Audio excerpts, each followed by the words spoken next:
আমাদের মাঝে এখন উপস্থিত আছেন জননেতা নজরুল হুদা, রাজশাহী মহানগর বিএনপির একজন বলিষ্ঠ কর্মী, সিনিয়র নেতা।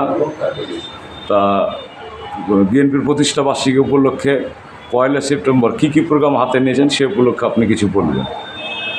আমাদের বাংলাদেশ জাতীয়তাবাদী দল,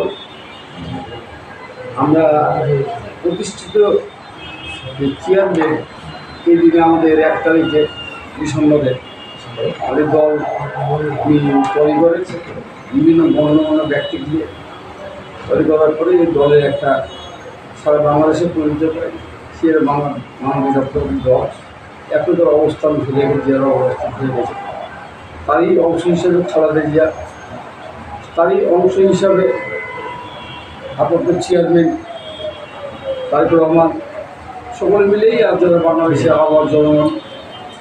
আহ্বান জনগণের যে এখানে বিএনপিকে ভালোবাসা দিয়েছেন তারই কৃষিবাসীকে একটা প্রতিফলন হবে যে আমাদের বিজয় র্যালি, এই দলের আনন্দ র্যালি, সেই র্যালির ভিতরে বিভিন্ন ফেস্টন থাকবে, ব্যানার থাকবে, পতাকা থাকবে, বিভিন্ন অনুষ্ঠানের মাধ্যমে যারা পালন করতে যাচ্ছে। এগুলো আমাদের এই প্রোগ্রামটি হিসেবে আমরা মিটিং করেছি। মহানগরে 7টি থানা, প্রেসিডেন্ট, সেক্রেটারি ও সকল ওয়ার্ড পর্যায়ের নেতৃবৃন্দ সকল মিলিয়ে আমরা মিটিং করেছি। উৎসবটা পালন উৎসবের একটা বহু রকম থাকবে, এরকম আমরা নির্দিষ্টভাবে কাউকে বলে দিই কেউ ব্যান্ড পার্টি লেন দেবে, কেউ হোল লেন দেবে, বিভিন্নভাবে রঙের চেষ্টা করে সারা শুরু করতে পারে। হ্যাঁ, ওরা তাদের ওয়ার্ড জাতির ব্যাপার। আমরা যেহেতু ফুল লেভেলের লোক, সেটা ওনাদেরকে ইনস্ট্রাকশন দিয়ে ওরা কাজ করতে পারে। এটাই আমাদের মূল প্রোগ্রাম। সামনে যে নির্বাচন, সেটা আপনারা কী রকম নির্বাচন একটা আশা করছেন? আমরা নির্বাচনে যেটা জনগণ চাপে সুষ্ঠুভাবে নির্বাচন, তো বাংলাদেশের জনগণ বলতে বিএনপি জনগণই বেশি, এবং জনগণ যদি বিএনপি জনগণ চায়, তো এখন চাই যে সংসদীয় নির্বাচন যেভাবে আগে হতো সেভাবেই হবে। এখন যারা বলছে বিভিন্ন পদ্ধতিতে বলছে, পদ্ধতি বাংলাদেশটা এমন কোনো মানে রাজনীতি বা পাকাপোক্ত রাষ্ট্র না যে নির্বাচনে যে আঘাত দিচ্ছে বলতে হচ্ছে অন্য সংগঠনের যারা আমাদের দেশে এগুলো চলে না, এগুলো খুব পুরো সভ্য শিক্ষিত কান্ট্রি বেরোনে চলে।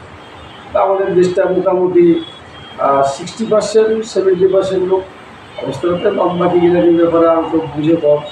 আর যারা ভোট প্রয়োগ করে তারা তো সাধারণ লোকেরা বা যারা আপার লেভেলের লোক, যারা বড় বড় হায়ার বিল্ডিং, তারা তো ভোট খুব কম দিতে চায়।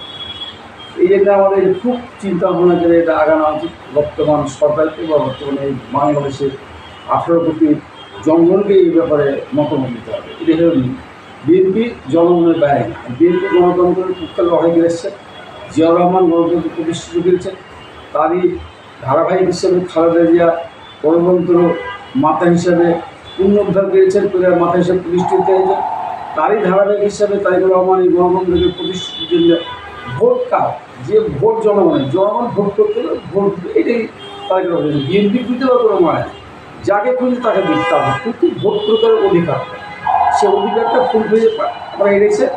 আর এখানে জনগণ, এখানে দেশের সংবিধান, জনগণ সংবিধান যখন থাকে তখন জনগণ ভোট দিয়ে একটা সংবিধান তৈরি করে, যে সংসদ তৈরি করে, সেখানে সংবিধান নেই, যেহেতু সংসদ নাই, সংবিধান সেখানে জনগণই বাইরে যে পুরোটা কী ভাবা হবে, সে জনগণের মাধ্যম দিয়ে দিয়ে আসা ভালো।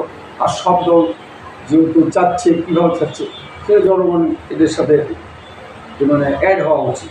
আমার দলের সামান্য কিছু লোক আছে, আর দলকে চালাইবেন দেশের জনগণ। এই জনগণের বিভিন্ন পর্যায়ে জামাতের লোক আছে, ইসলামী ঐক্যজোটের লোক আছে, ম্যান পাওয়ার আছে, বিএনপির ম্যান আছে, সেই মানুষগুলোই এখানে নির্ধারিত করবে পরিস্থিতি থাকে। এটাই হলো সব। ধন্যবাদ আপনাকে আইন সমাজ থেকে। ঠিক আছে।